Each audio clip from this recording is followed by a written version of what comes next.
In June 2011, the United Nations Rights Council endorsed the Guiding Principles on Business and Human Rights. While they do not by themselves constitute a legally binding document, the Guiding Principles elaborate on the implications of existing standards and practices for states and businesses and include points covered variously in international and domestic law.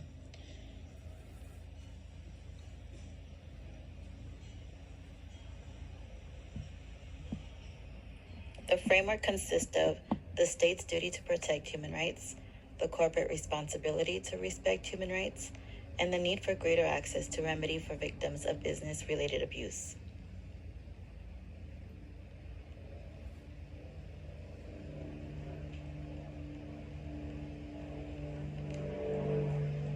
Foundational principles. Guiding principles. Business enterprises should respect human rights. This means that they should avoid infringing on the human rights of others and should address adverse human rights impacts which they are involved. The responsibility of business enterprises to respect human rights refers to internationally recognized human rights, understood at a minimum as those expressed in the International Bill of Human Rights and in the principles concerning fundamental rights set out in the International Labor Organization's Declaration on Fundamental Principles and Rights at Work.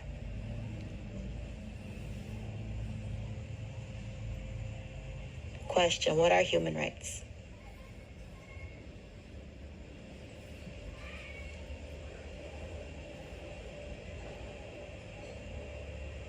The idea of human rights is as simple as it is powerful, that people have a right to be treated with dignity.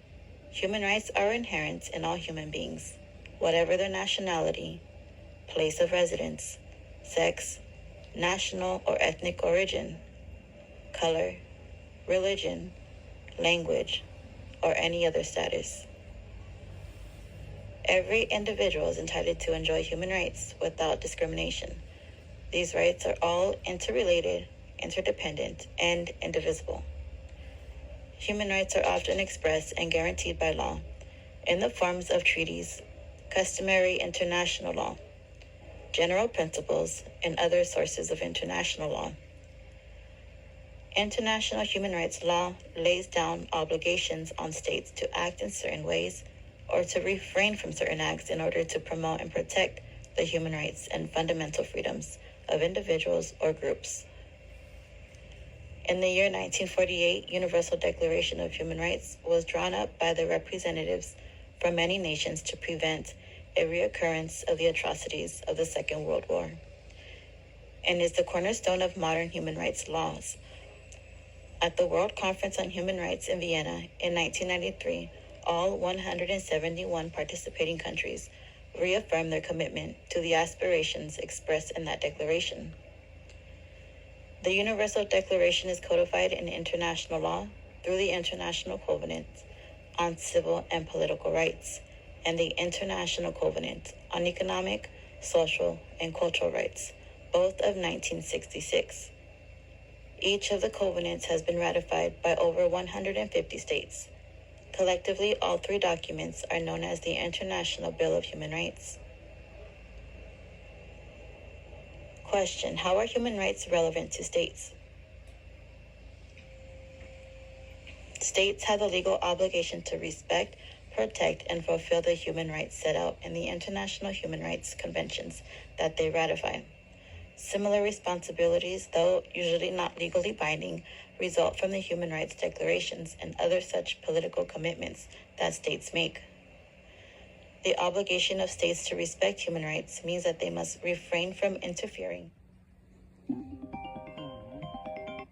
with or curtailing the enjoyment of human rights. Their obligation to protect human rights requires them to protect individuals and groups against human rights abuses, including business enterprises. Their obligation to fulfill human rights means that states must take positive action to facilitate the enjoyment of basic human rights. Question: how are human rights relevant to businesses? International human rights treaties generally do not impose direct legal obligation on business enterprises.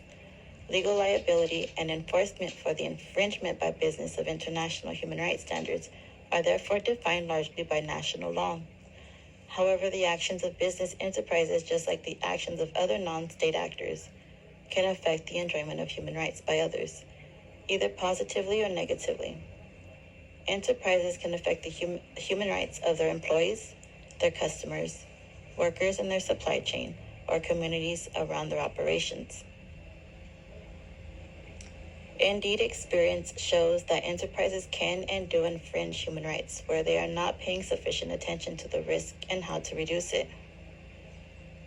Question: what additional human rights standards may be relevant? Vulnerable individuals, groups, and communities are those that face a particular risk of being exposed to discrimination and other adverse human rights impact.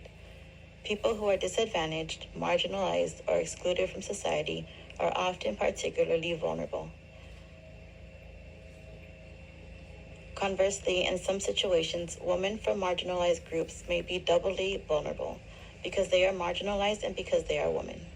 In armed conflict, the standards of international humanitarian law apply to business enterprises as well as to others. On the one hand, international humanitarian law grants protection to business personnel, provided they do not take part directly in armed hostilities, as well as to the assets and capital investments of enterprises. On the other, it imposes obligations on managers and staff not to breach international humanitarian law and exposes them and the enterprises themselves to the risk of criminal or civil liability in the event that they do so. The International Committee developed the guidance on the rights and obligations of business enterprises under international humanitarian law. Question: how can all internationally recognized human rights be relevant to business? The corporate responsibility to respect human rights applies to all internationally recognized human rights because business enterprises can have an impact, directly or indirectly, on virtually the entire spectrum of these rights. Even rights such as the right to a fair trial, which is clearly directed at states, can be adversely affected. If, for example, an enterprise obstructs evidence or interferes with witnesses, in practice, some rights will be more relevant or salient than others in a particular industry and circumstances, and companies will pay more attention to them. Question: what does avoid infringing human rights mean? This means that enterprises can go about their activities within the law, so as long as they do not cause harm to individuals' human rights in the process. Question: is the responsibility to respect human rights optional for business enterprises? No. In many cases, the responsibility of enterprises to respect human rights is reflected at least in part in domestic law or regulations corresponding to international human rights standards. The responsibility to respect human rights is not, however, limited to compliance with such domestic law provisions. It exists over and above legal compliance, constituting a global standard of expected conduct applicable to all businesses in all situations. It therefore also exists independently of an enterprise's own commitment to human rights. It is reflected in soft law instruments as the Guidelines for Multinational Enterprises of the Organization for Economic Cooperation and Development. There can be legal, financial, and reputational consequences if enterprises fail to meet the responsibility to respect human rights.